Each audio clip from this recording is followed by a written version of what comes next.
Cerita rakyat Kelimutu dikisahkan pada zaman dahulu kala di puncak Gunung Kelimutu yang disebut Buaria atau hutan lebat yang selalu berawan, bermukim Konde Ratu bersama rakyatnya.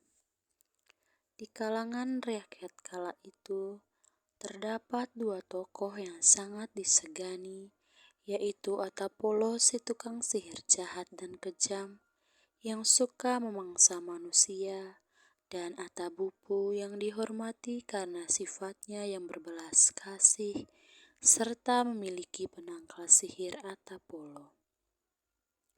Walaupun memiliki kekuatan gaib yang tinggi dan disegani masyarakat, keduanya berteman baik serta tunduk dan taat kepada Konde Ratu.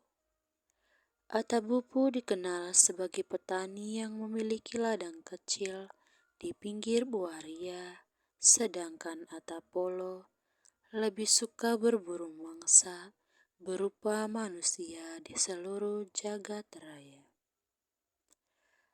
Pada masa itu kehidupan di Buaria berlangsung tenang dan tentram, sampai kedatangan sepasang anak halau atau anak yatim piatu yang meminta perlindungan Atabupu karena ditinggal kedua orang tuanya ke alam baka.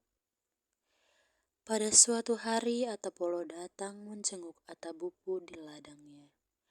Setibanya di ladang Atabupu, Atapolo mencium bau menyengat atau bau mangsa dalam pondok Atabupu. Niat jahat Atapolo tersebut diketahui oleh Atabupu yang segera menahan langkah Atapolo sambil menyarankan kepadanya untuk datang kembali kelak setelah anak-anak tersebut sudah dewasa, karena saat ini mereka masih anak-anak, lagi pula dagingnya tentu tidak sedap untuk disantap.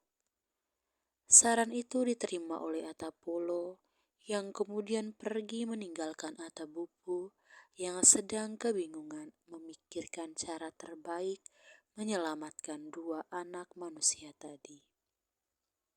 Ketika mereka mulai beranjak remaja atau menjadi koofai, gadis muda dan wamuri pemuda, mereka memohon izin pada Atabupu untuk mencari tempat persembunyian di gua-gua yang ada di luar ladang Atabupu.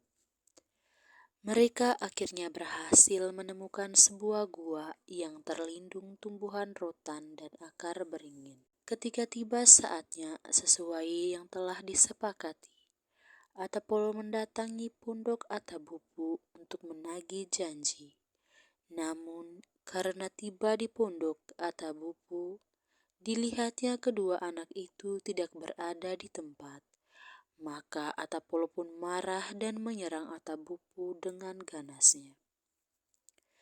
Menanggapi serangan Atapolo yang tidak main-main, Atabupu segera membalas serangan itu dengan ilmu andalannya, Magi Putih, untuk menangkal Magi Hitam. Pada awalnya perkelahian keduanya berjalan seimbang, karena keduanya memiliki ilmu yang tinggi dan setingkat. Namun lama-kelamaan tenaga Atabupu yang sudah tua kian melemah, sementara gempuran semburan api Atapolo semakin gencar dan menjadi-jadi. Atabupu hanya bisa mengelak dengan gempa bumi. Akibatnya timbul gempa bumi dan kebakaran besar hingga kaki gunung Kelimutu. Ketika merasa tak mampu lagi menandingi kekuatan Atapolo, Atabupu memutuskan raib ke perut bumi. Akibatnya, Atapolo menjadi semakin murka ketika mencium bau dua remaja yang tengah bersembunyi di dalam gua.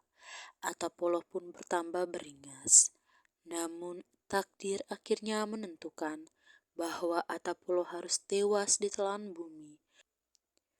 Kedua remaja yang tengah bersembunyi juga turut menjadi korban. Gua tempat persembunyian koofai dan wamuri runtuh akibat gempa dan menguburkan keduanya hidup-hidup. Beberapa saat setelah kejadian itu, di tempat atap bumi raib ke perut bumi, timbul danau berwarna biru. Dan di tempat Atapolo tewas ditelan bumi, terbentuk danau yang warna airnya merah. Sedangkan di tempat persembunyian Ko'ovai dan Wamuri, terbentuk sebuah danau dengan warna air hijau terang. Ketiga danau tersebut masing-masing diberi nama oleh masyarakat sesuai dengan sejarah terbentuknya.